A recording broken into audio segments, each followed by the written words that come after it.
The Auburn Cord Duesenberg Museum in Auburn, Indiana, September 2023.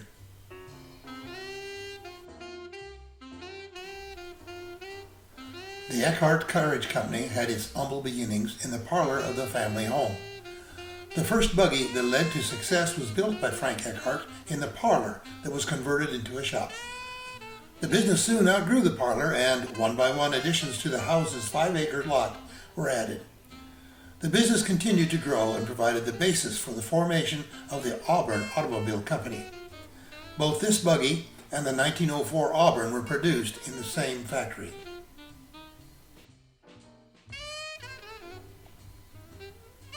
For the 1911 model year, Auburn offered vehicles in a variety of 2- and 4-cylinder configurations, though this was the last year for the 2-cylinder.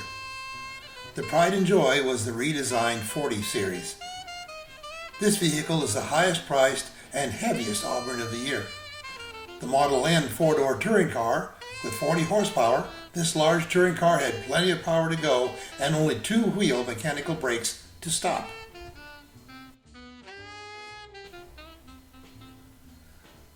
Prosperity began to return to the country in 1922 following the post-war recession. A 54% rise in the production of passenger cars occurred in 1922. Unfortunately, Auburn was not part of this resurgence. Sales were off again, and only 2,308 new Auburns were sold. This beautiful Auburn was a new introduction in January of 1922 and called the Beauty 6 Sport. It is a 4-passenger touring car with step plates and side-mounted trunks.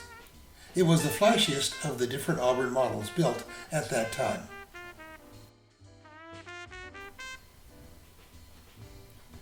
This 1924 Auburn has one of the greatest accessories of the 1920s. It is called the California hardtop. This hardtop gives a sporty look to a common touring car. The top came with matching side curtains that have oval openings like the opera windows on the hardtop. The Auburn Automobile Company was not in good shape in 1924, having suffered a 34% decline in sales. However, a new vice president and general manager entered by the name of E.L. Cord. He would breathe new life into the ailing company and make a lasting impression on automotive history.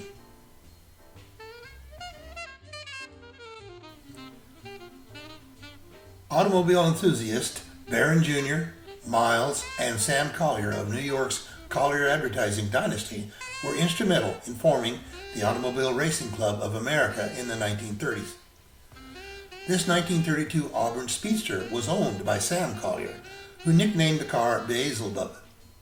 The vehicle was modified for racing by adding the small windshields, the large tachometer, additional lamps, and the copper cooling coil.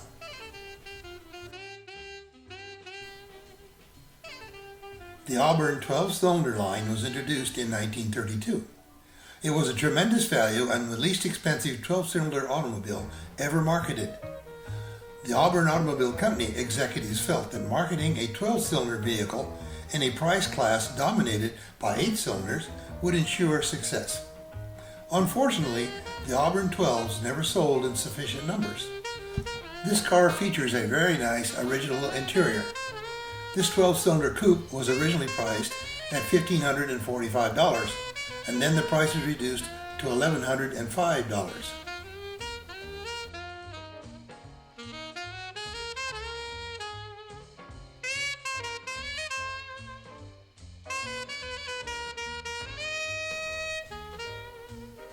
The Auburn Automobile Company exports to foreign countries approached 20% of production in the final years.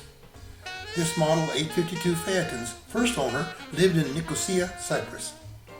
He purchased the car with the intention to drive it from Italy to Berlin for the 1936 Olympic Games. It was used by the British Army in World War II. The supercharged engine proved to be fuel hungry, and the British Army put the car in storage.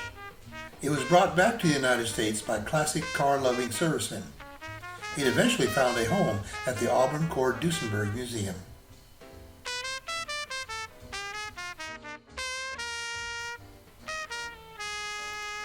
Following the success of Harry Miller's front-wheel drive race car in the 1925 Indianapolis 500 race, E.L. Cord approached Miller with the idea of incorporating the front-wheel drive configuration to a passenger car.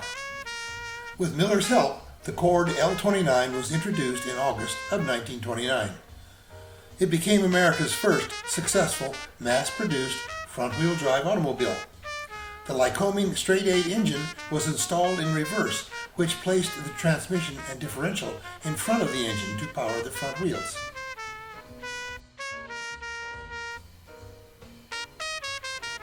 Eliminating a lengthy drivetrain allowed the Cord to sit 11 inches lower than similar automobiles of the day. Company stylist Alan Lamy designed the low and sleek Cord. A revolution stylistically and mechanically, the Cord L29 led the way for future automotive design.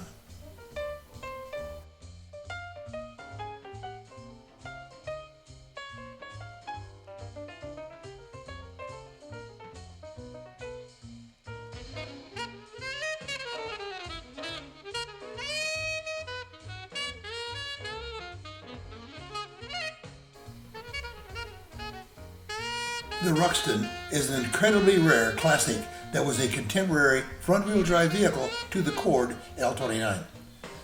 Many of the Ruxtons, such as this one, featured woodlight headlights, giving it an exotic appearance. Compared to the Cord, it is lower, lighter, and better balanced. The transmission is divided into two pieces, with low and reverse gears in front of the differential and second and third gears behind it.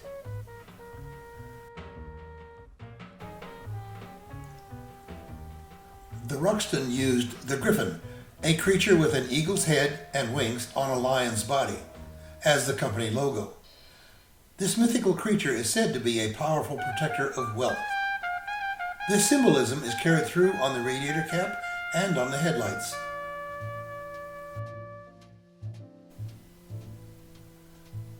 This Cord L29 is a recreation of the Cord Speedster used at the Paris and New York automobile shows. The Auburn Automobile Company needed to show the artistic flair of the Cord automobile. Show cars have two main aims: to encourage brand awareness and to exhibit their creativity. The 1931 Cord Speedster was styled by Philip O. Wright, and the fate of the original Speedster is unknown.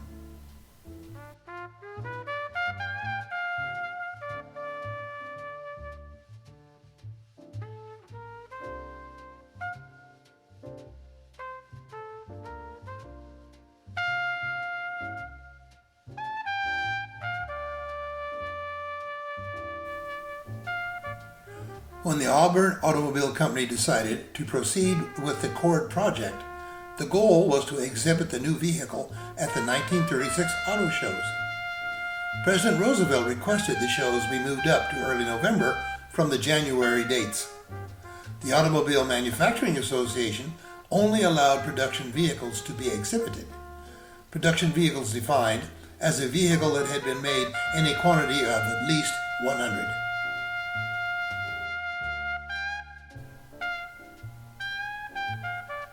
They attempted to build 100 Cords by hand in 116 days. This is one of the hand-built prototypes and is restored as a show car with copper accents. People stood on running boards over the cars at the shows to get a glimpse of this striking new design.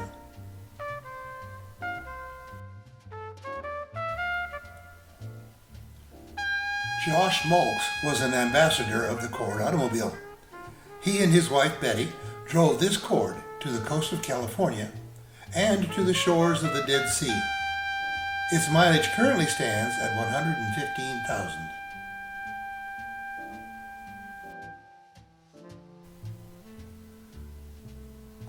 This car has been named Moonshadow due to the silvery blue finish and the original blue English broadcloth interior. Ford's American Heritage magazine has chosen the Cord 810 as the single most beautiful American car.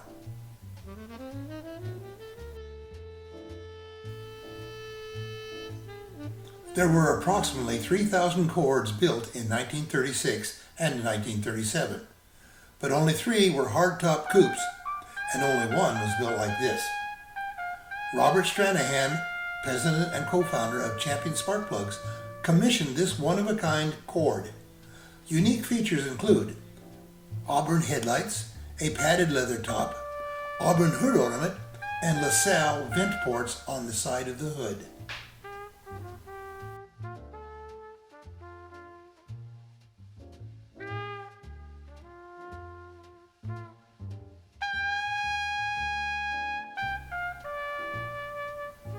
This Cord V8 features a supercharger, an important performance marketing tool.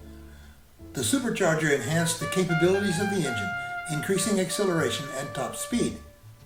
The front drive unit consists of the differential, transmission, and gear shifting mechanism. The transmission is remotely shifted by a vacuum electric mechanism.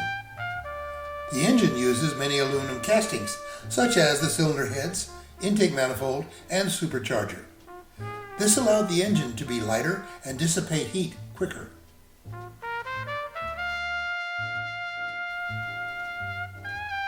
The custom series of cords were designed to provide more interior room. The wheelbase was extended 7 inches and the car stands slightly taller. The custom series utilized 8 hood louvers instead of 7. 48 custom Berlines were built, 21 with a supercharged engine. The supercharged cars were meant to be driven by a chauffeur and came equipped with elaborate rear seat cabinetry, a radio speaker, deluxe window divider, and a telephone to the chauffeur.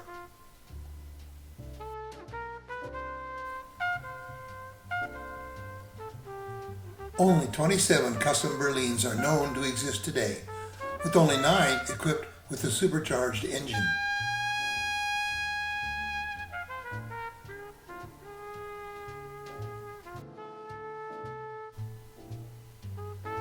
The Duesenberg Model A was the very first passenger car to bear the Duesenberg name.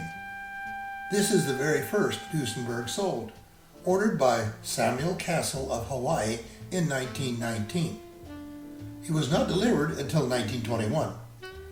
The unique coupe body was built by Bender Body Company of Cleveland, Ohio, to accommodate Mr. Castle's specification and his 7-foot-tall frame.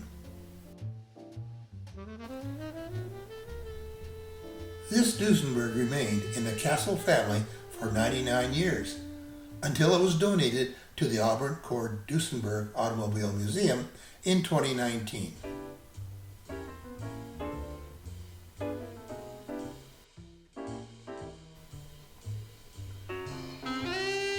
Following war production and racing success, Duesenberg founded the Duesenberg Automobile and Motors Company and moved to Indianapolis, Indiana.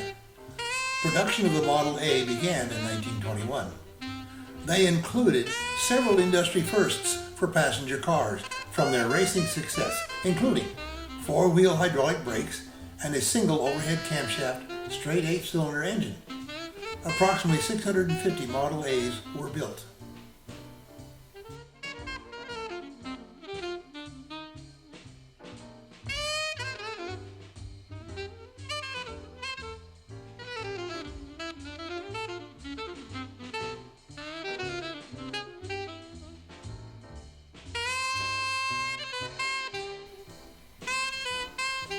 This 1927 Duesenberg Model X is one of 13 chassis that were built, but only 5 received finished bodies.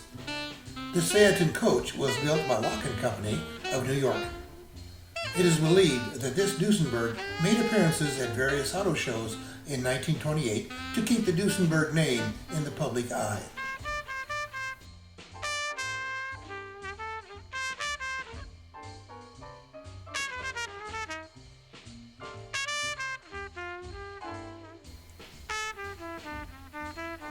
The Model Y is a transitional model between the Model X and the Model J. It is believed that only one car was finished.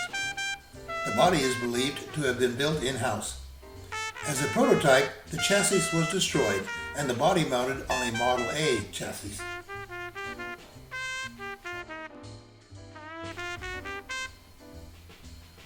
This is a typical example of the most common Duesenberg Model J body style. The Murphy convertible coupe. This is the 99th Model J produced and still retains the V-shaped radiator. It also has a non-disappearing top. It is exhibited through the courtesy of the Museum of Science and Industry of Chicago.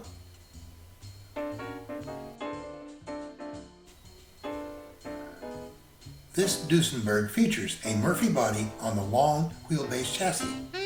The most famous variation of the Murphy convertible coupe is the disappearing top featured on this vehicle.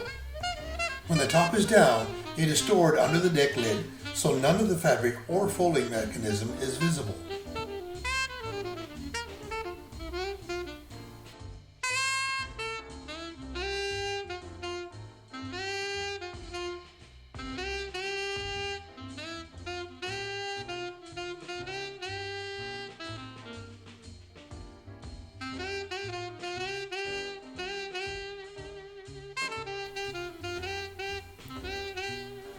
The Beverly sedan is one of Gordon Bierig's most recognized Duesenberg body styles. Its low silhouette and prominently slanted windshield created an elegant and well-proportioned body design. A radio and a woman's Tiffany silver makeup set are included in the highly appointed interior.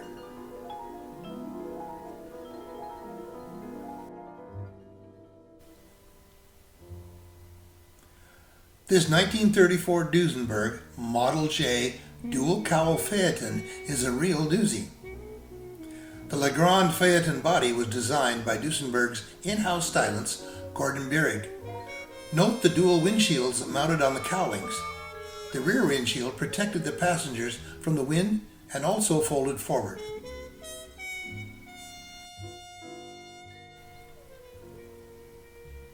(1946) Stinson V-77, also called the Gullwing. The Stinson Aircraft Company was established in 1920 by Edward Stinson. E.L. Cord acquired 60% of the Stinson Company through the Cord Corporation.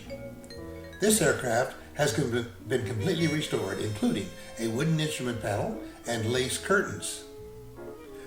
I want to thank you for watching this overview of the Auburn Cord Duesenberg Museum